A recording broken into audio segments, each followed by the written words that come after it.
Rain hammered the pavement in relentless sheets, turning the quiet streets of Birchwood into a maze of glistening darkness. Neon signs flickered weakly against the downpour, casting brief flashes of color onto the wet asphalt. It was late, too late for most to be out, but for Trey and Marcus Carter, this was just another night. The twin brothers walked side by side, their steps steady, their faces impassive as they made their way home from a local diner. Trey adjusted his hoodie, shaking off the water that clung to the fabric, while Marcus exhaled sharply, watching his breath curl in the cold night air. They'd grown up in this town, knew its streets better than most, but something about tonight felt off. A slow-moving car crept along the curb behind them, its headlights casting long shadows ahead. The engine rumbled low, predatory, like a beast waiting to pounce. Trey noticed it first. He nudged Marcus subtly, a quiet warning passing between them. Marcus didn't react outwardly, but his senses sharpened. They turned the corner, cutting through an alleyway to shake the unwanted tail. But as soon as they stepped into the narrow passage, a group of figures emerged from the darkness, blocking the exit. The gang was a mix of leather jackets, buzz cuts, and smirking faces, men who thrived on intimidation, who relished the fear they could instill with nothing more than their presence. One of them, a tall man with a jagged scar running down his cheek, took a step forward. His smirk widened as his gaze locked onto the twins. Well, looks like we caught ourselves some lost boys," he drawled, his voice thick with mockery. Trey and Marcus exchanged a glance. Outwardly, they appeared calm, but a storm brewed beneath their composed facades. The gang had no idea who they were dealing with. Scarface cracked his knuckles. "You don't belong here," he continued, his tone laced with something darker now. "And we don't take kindly to people who don't know their place." The others closed in, forming a semicircle around the twins. The alley was tight, confining, the walls pressing in. Rain dripped from the fire escapes above, the only sound besides the low chuckles of the gang. Marcus sighed, tilting his head slightly. "You sure you want to do this?" he asked, his voice almost casual. The gang laughed. They mistook his question for fear. Trey's fingers twitched. His muscles coiled, ready. He could already see how this would play out. The gang thought they had the upper hand, but their numbers and bravado would be enough to make the twins crumble. They had no idea that Trey and Marcus weren't just two ordinary guys. They had no idea that these brothers had spent years in the shadows, trained in the most elite combat units the military had to offer. They had no idea that the very people they had just cornered were the worst possible targets they could have chosen. And in a matter of seconds, they were about to find out. The rain fell harder now, drumming against the pavement, washing away the last traces of warmth from the night. Trey and Marcus stood still, their bodies relaxed but their minds alert, reading every movement, every breath, every shift in weight from the men who surrounded them. Scarface grinned, taking another step forward. "You hear that, boys? He's asking if we want to do this," he mocked, turning to the others. The gang laughed, a low, ugly sound. One of them spat onto the ground, another cracked his neck like he was warming up for a fight. Trey exhaled slowly, controlling the frustration rising in his chest. This was an old story, one they had seen play out too many times before. He could already predict how this group operated, thriving on fear, pushing until their targets either broke or begged, but they had picked the wrong men for that. Marcus glanced sideways at his brother, barely tilting his chin. It was a small movement, one no one else would notice, but Trey caught it. Years of working together, trained together, fighting together, it had built a language between them that didn't need words. Scarface wasn't in a rush. He enjoyed the slow build-up, the way fear took hold of people when they knew there was no escape. He spread his arms, a mock gesture of welcome. "See, we don't get a lot of guests like you around here," he said, his voice full of fake sympathy. "So we got to make sure everyone knows the rules. You understand, don't you?" Behind him, one of his guys, A stocky man with a shaved head shifted impatiently. He wasn't interested in talking. His fingers curled into fists, his stance widened slightly. Trey clocked every detail. These guys weren't amateurs, but they weren't trained either. They fought for ego, for dominance. That made them predictable. Marcus smiled, just barely. You talk too much. Scarface's expression flickered. The confidence in Marcus's voice, the utter lack of fear, it threw him off for a split second. Marcus just nodded. Yeah. Scarface's eyes darkened, and before another word could be said, shaved head lunged. He swung hard, aiming straight for Marcus's face. Fast, but not fast enough. Marcus shifted just slightly, letting the punch skim past his jaw by a breath. He caught the guy's wrist mid-motion, twisting it in a sharp, precise movement. The man grunted in pain, his knees buckling as Marcus forced him downward with minimal effort. The alley shifted instantly. The gang's laughter cut short. Trey could see the realization settling in, the way their faces tensed, their bodies stiffened. They had just watched one of their own get taken down without a real fight. Scarface's smirk faded. His eyes flicked between the twins, assessing. Trey rolled his shoulders, loosening up. Last chance, he said, his voice even. Walk away. No one moved. No one spoke. Rain dripped from their clothes, their faces, the silence stretching between them. Then Scarface chuckled, low, almost impressed. He pulled his hands from his pockets, clapping slowly. All right, he said, nodding. All right. Trey and Marcus stayed ready. They weren't fools. They knew this wasn't over. Scarface looked at his guy on the ground, then back at the twins. Didn't expect that, he admitted. You two are full of surprises. He took a step back, motioning to his crew. Let's go. For a moment, no one moved. Then, one by one, the gang started backing away, slipping into the darkness of the alley. The last one to leave was Scarface, who lingered just a second longer. He met Marcus's eyes and grinned. This ain't over, he said, voice low. Not by a long shot. Then he turned and disappeared into the night. Trey didn't relax. Not yet.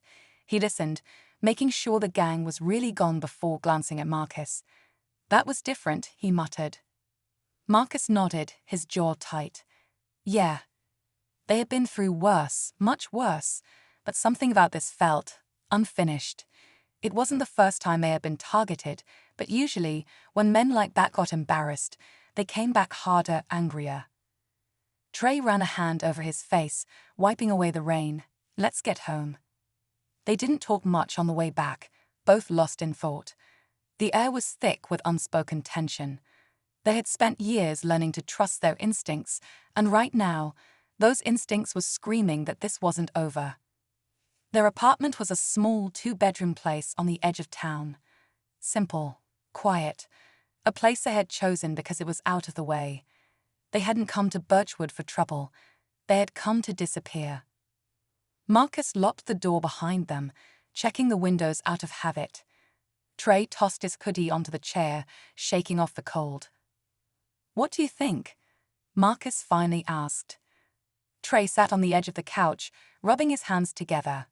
I think they'll be back, and I think they're not just some random gang. Marcus leaned against the wall, arms crossed. You noticed it too. Trey nodded. Something about Scarface stood out. His demeanor, his control over the group, it was different. He wasn't just some street thug. He had a presence, a confidence that suggested he had dealt with real threats before. He had the air of someone who had power, someone who wasn't used to being challenged. Marcus exhaled sharply. If they're coming back, we need to be ready. Trey smirked. We're always ready. But even as he said it, the feeling in his gut wouldn't go away. This wasn't just some territorial dispute or a group of guys looking for a fight. There was something more here, something bigger. And they were about to find out just how deep it went. The night stretched on, but neither Trey nor Marcus found sleep easy. They had been trained to rest anywhere, under any condition, but something about this situation wouldn't let their minds settle. It wasn't fear. Fear was something they had learned to control long ago. It was the unknown, the feeling that something bigger was in motion, something they couldn't see yet. Marcus sat by the window, watching the empty street below. The rain had stopped, leaving the pavement slick and shining under the dim glow of the streetlights. His fingers tapped lightly against the windowsill as he scanned the quiet neighborhood, looking for any sign that they weren't alone. He had done this in war zones, in places where danger could come from anywhere. Birchwood wasn't supposed to be that kind of place. Behind him, Trey lay on the couch, staring at the ceiling. "We should check into these guys," he murmured. Marcus didn't look away from the window, already thinking about it. Trey smirked slightly. Figured. Silence settled between them again. It wasn't uncomfortable. Silence never was. It was where they did their best thinking. Marcus finally turned away from the window. Scarface wasn't just some street thug. He had control. He was too calm. Trey nodded. He's been in charge before. Marcus sat across from him, arms resting on his knees. So what's his angle? If he was just running some small-time crew, he wouldn't care about us. He would have walked away and never looked back. Instead, he made a point to let us know it wasn't over. Trey exhaled through his nose. Means we messed with something bigger than we thought. Neither of them liked that answer, but there was no denying it. They weren't new to conflict, but they had left their old lives behind for a reason. Trouble was something they used to run toward. Now, they preferred to avoid it. But trouble had a way of finding them anyway. The next morning, the town was as normal as ever. People moved through their routines, unaware of the tension bubbling beneath the surface. Birchwood wasn't a big city. It was the kind of place where people nodded at strangers, where small businesses thrived, where things rarely made the news. But even small towns had their secrets. Trey and Marcus split up, moving through town separately. It was instinct now, gathering information, getting a feel for the air. Marcus visited a local gym, striking up casual conversations, while Trey made a stop at a corner store where locals liked to gossip. It didn't take long before patterns started forming. Marcus listened as a group of guys at the gym talked in hushed voices about a group that had been making itself known recently, a crew that operated quietly but effectively. "They don't start trouble unless you're in the wrong place," one guy muttered while wrapping his hands for a sparring session. "But if they decide you're a problem, you disappear." Trey, meanwhile, overheard two older men at the store grumbling about the way things had changed. "Used to be a quiet town," one of them said, shaking his head. "Now you got these outsiders thinking they own the place." Trey leaned against the counter, pretending to check his phone while listening. "I heard they got connections," the other man said, lowering his voice. "Not just some street kids looking for a fight. These guys got people higher up." That was enough. Trey paid for a bottle of water and walked out, his mind racing. When he and Marcus met back at the apartment, neither of them needed to ask if the other had learned anything. Trey tossed his water bottle onto the counter. "They're more organized than we thought." Marcus sat on the edge of the table, crossing his arms. "People are scared of them. Nobody wants to talk directly, but it's there." Trey rubbed his jaw, thinking. "So the question is, what exactly are they into?" Marcus exhaled, drumming his fingers against his arm. "And why do they care about us?" The answer to that came sooner than expected. That night, while the town slept, their past came knocking. It was late past midnight when the sound of a car rolling to a stop outside made Trey's eyes snap open. He wasn't sleeping deeply, he never did, but something about the way the tires crunched against the pavement set off alarms in his mind. He sat up, moving soundlessly toward the window. Below, under the dim streetlight, a black sedan sat idling. The windows were tinted. The engine hummed low, steady. Marcus was already awake. He stood near the door, watching Trey for confirmation. "Something's off," Trey whispered. Marcus didn't need to be told twice. He moved toward the small cabinet near the couch, pulling it open just enough to reach inside. They didn't keep much here, just enough for emergencies. A slow creak echoed through the apartment complex as someone stepped into the hallway outside their door. The footsteps were measured, deliberate. Then came the knock. 3 times, slow, firm. Trey and Marcus exchanged a look. Trey moved to the side of the door, pressing his back against the wall. Marcus stood just a few feet away, his muscles tensed, waiting. Another knock. Then a voice. Calm, almost polite. "Gentlemen, I think it's time we talked." Neither of them moved. The voice sighed. "You've caught some attention, and I have a feeling you're not just some guys passing through." Trey's hand curled into a fist. "I could have sent someone else," the voice continued, "but I thought you'd appreciate a more personal approach." A pause. Then, just as calmly, the voice said, "Open the door." Marcus's jaw clenched. This wasn't just a gang issue anymore. Someone knew who they were. And that meant the gang had changed. The silence stretched, thick and heavy. The only sound was the steady hum of the car outside, its presence a quiet threat in the night. Trey and Marcus didn't move, didn't speak. Years of training had taught them that silence was sometimes the best answer. The man on the other side of the door chuckled softly, as if he wasn't surprised by their reaction. "All right," he said, his voice smooth. "We'll do it your way." The sound of footsteps retreating down the hallway was slow, unhurried. Whoever this man was, he wasn't worried. That was what made him dangerous. Trey moved first, stepping toward the peephole just in time to see a tall figure in a dark coat disappear down the stairwell. He caught only a glimpse of the man's profile, sharp features, a confident stride, the kind of posture that came from power. Marcus was already at the window, peering down at the car. "They're not leaving," he murmured. Trey joined him. The black sedan remained where it was, headlights off, engines still running. Whoever was inside wasn't in a hurry. They were waiting. Marcus exhaled, his mind racing. "They know who we are." It wasn't a question. Trey clenched his jaw. Yeah. There was no reason for these people to come knocking unless they had already done their research. The gang from the alley had underestimated them, but now, someone with real influence was involved. And that meant whoever sat in that car wasn't just here to intimidate them. They wanted something. Or worse, they had already made a decision about what to do with the twins. Marcus pulled away from the window, muscles coiled tight. "We need to get ahead of this." Trey nodded. "Yeah, but first." A shadow moved near the car. A figure stepping out from the passenger side. A man in a sleek suit, clean-cut, composed. He adjusted his cuffs as he glanced up toward their building, his expression unreadable. Then he raised his hand.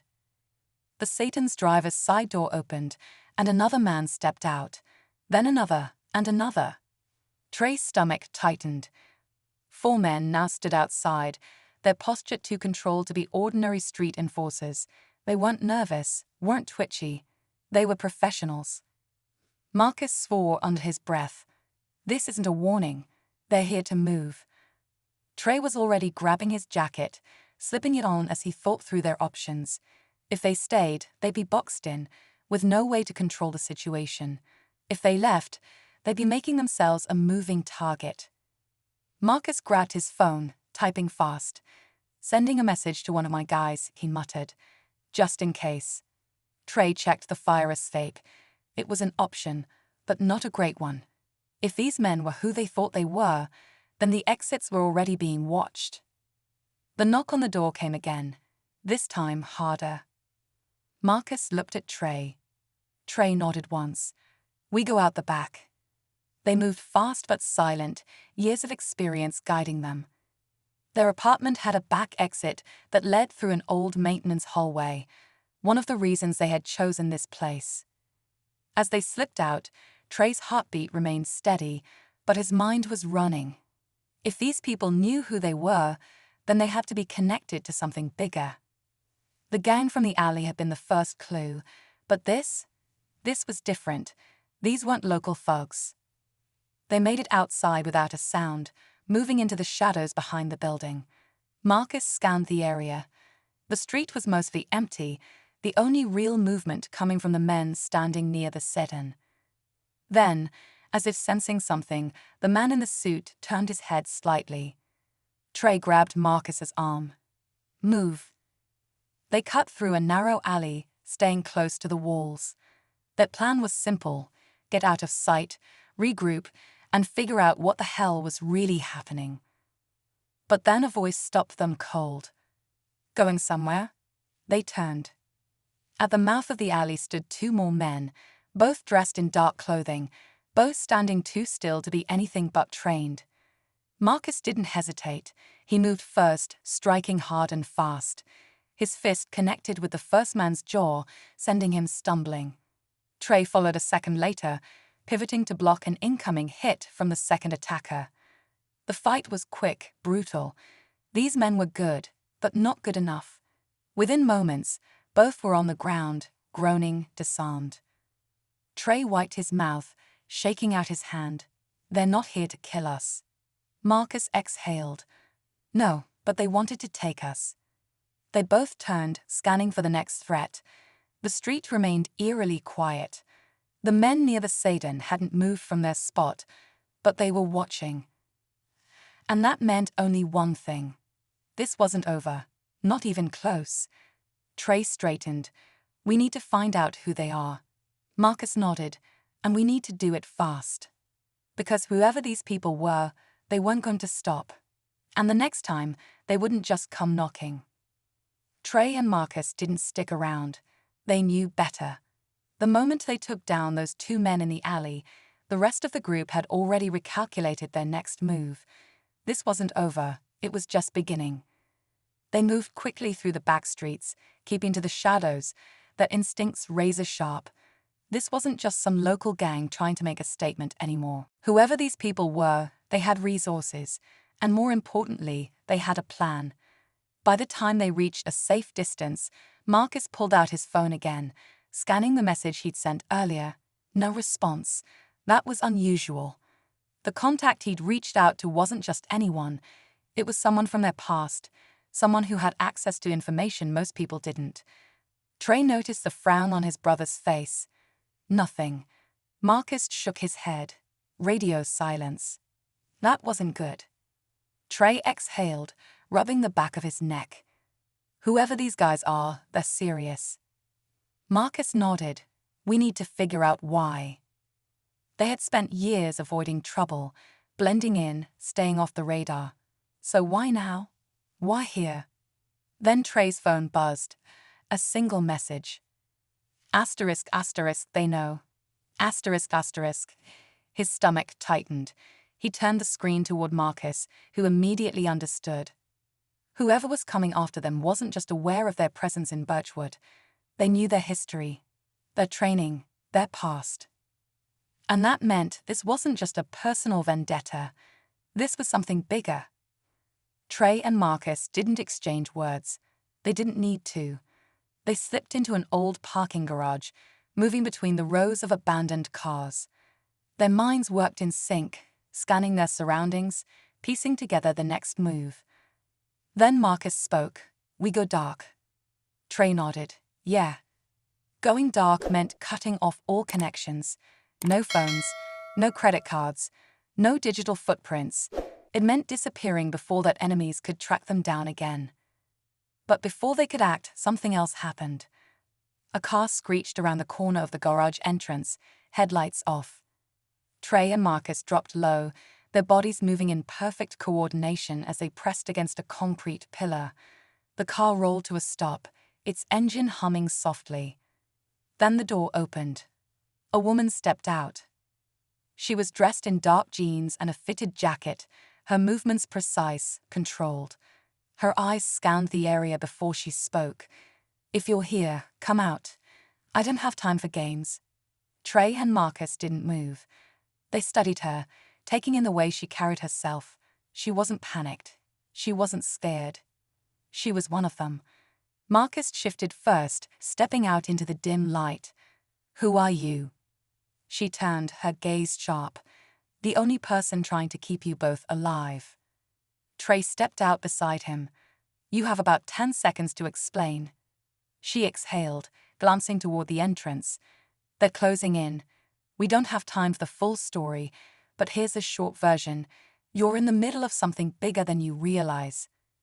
Marcus narrowed his eyes. We figured that part out. She ignored his sarcasm. You think this is just some gang trying to mess with the wrong people? It's not. This goes higher than that. These guys don't just run the streets. They run everything. Trey exchanged a glance with Marcus. That changed things. The woman took a step closer. You already know too much, and they know you won't back down. That makes you a problem.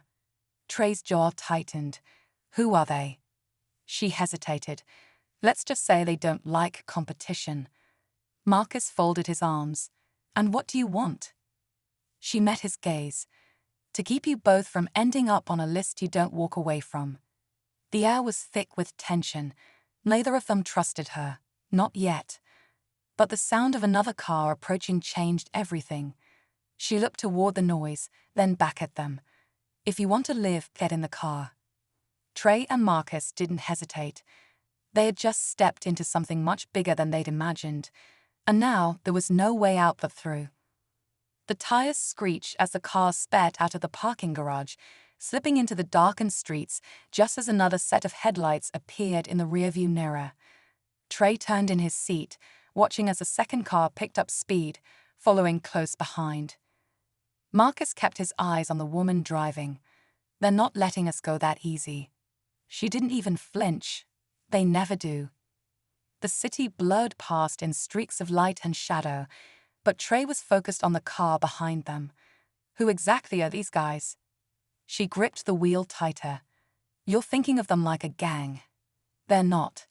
They're part of something bigger, an operation that moves money, power, and influence. They make sure the right people stay in control, and they don't tolerate unknowns. That's what you are to them. Trey's jaw clenched. We're not unknown anymore. No, she said, glancing at them through the mirror. You're a threat. The pursuing car gained on them, its engine roaring. A sudden burst of acceleration sent it swerving to the side, trying to cut them off. Marcus didn't hesitate. He rolled down the window, eyes locked on the driver behind them. His instincts told him everything. These weren't amateurs. They were trained. Brace, the woman muttered. She spun the wheel hard, sending their car into a sharp alley turn just as the pursuing vehicle tried to ram them. The other driver reacted fast, keeping pace, but the alley was too narrow for two cars. Trey saw the opening. Marcus. Marcus already knew what to do.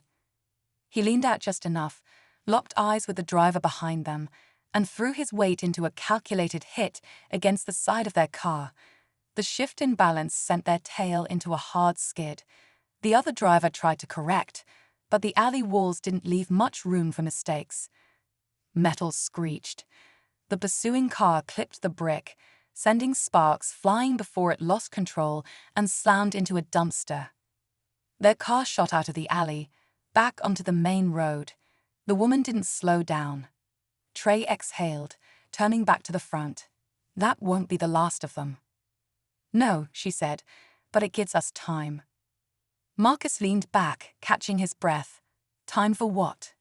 She finally eased off the gas, her grit on the wheel relaxing just slightly. For answers. The car wove through the city, moving toward the outskirts where streetlights were fewer and the roads stretched into quiet darkness. Trey and Marcus remained alert, their instincts telling them that whatever came next wasn't going to be simple. Finally, the woman pulled into an abandoned lot, parking under the shadow of an old warehouse. She killed the engine and turned to face them. I know you don't trust me, she said. Trey didn't argue. Not yet. She nodded. Fair. But here's what you need to know. This didn't start when you arrived in Birchwood. It started long before that. Marcus frowned. Explain. She exhaled, choosing her words carefully. The people after you aren't just reacting to what happened in that alley. They knew you were here before that. They were watching. Trey stiffened. How? Her gaze was steady, because someone told them you'd be here. Marcus exchanged a glance with Trey. A slow realization settled between them, heavy and cold. Trey's voice was quiet, controlled. Who? The woman hesitated, then finally said, "Your old unit." Silence filled the car. It wasn't possible. Their old unit was family. The people they had fought beside, bled beside. The people who had saved their lives more times than they could count. Marcus's fists clenched. "You're lying." "I wish I was." She turned to Trey. "You sent out a message before this all started, didn't you? To someone you trusted."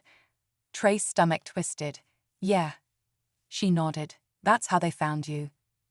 The weight of it settled like a punch to the gut. Trey thought back to the radio silence, to the lack of response from the one person he had counted on for intel. It hadn't been because they didn't see the message.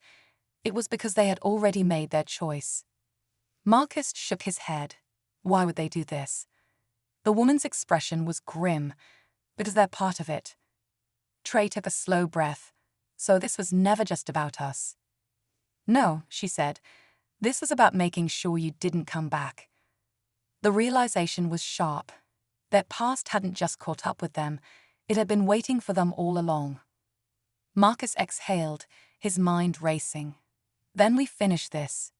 Trey nodded. "Yeah." Because there was only one way out now. Straight through. Trey and Marcus sat in silence, letting the weight of the revelation settle in. Their own people had sold them out, not just abandoned them, but actively handed them over. It was a betrayal that cut deeper than any fight, any wound. These were the people they had trusted with their lives, and now they were the ones pulling the strings.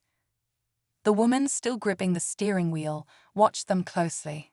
She had seen this before, when warriors realized the war they thought was over had never really ended. Marcus exhaled slowly, rubbing his hands together. "So what now?" Trey looked at the woman. "You said they don't like unknowns. That means they wouldn't take the risk unless they had a reason." She nodded. "And they do. You two walked away. They can't have that." Marcus's jaw tightened. "We were never supposed to leave, were we?" The woman shook her head. "No. But you didn't just leave. You disappeared. You erased yourselves.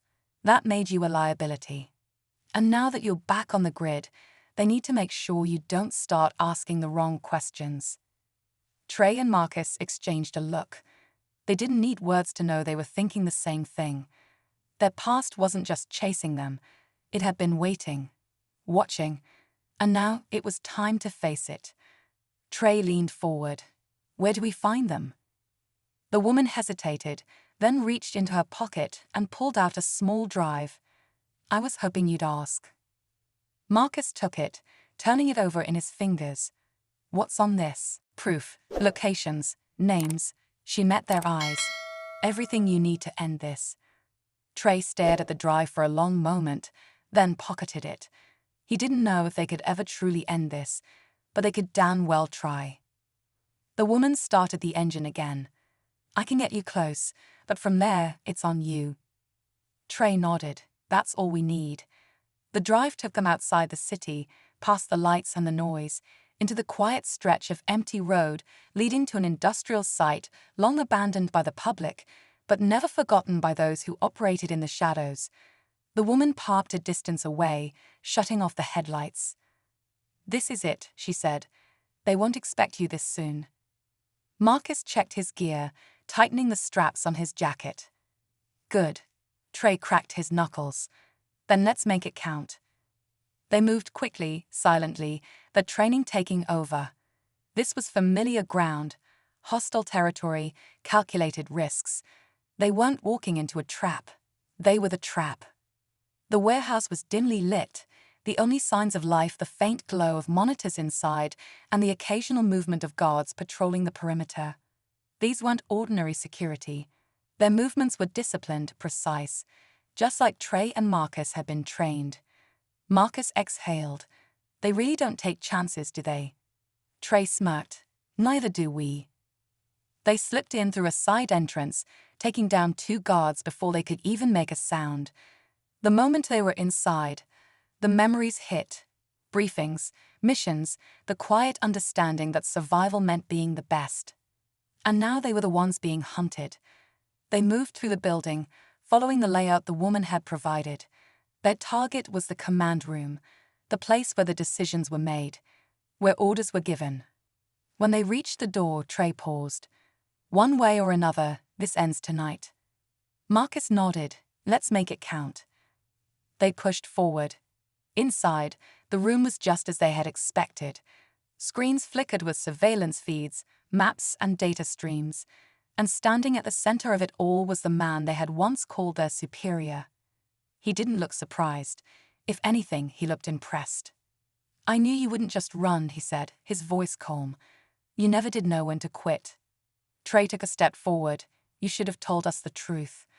The man sighed. "The truth is complicated." Marcus shook his head. "No, it's simple. You sold us out."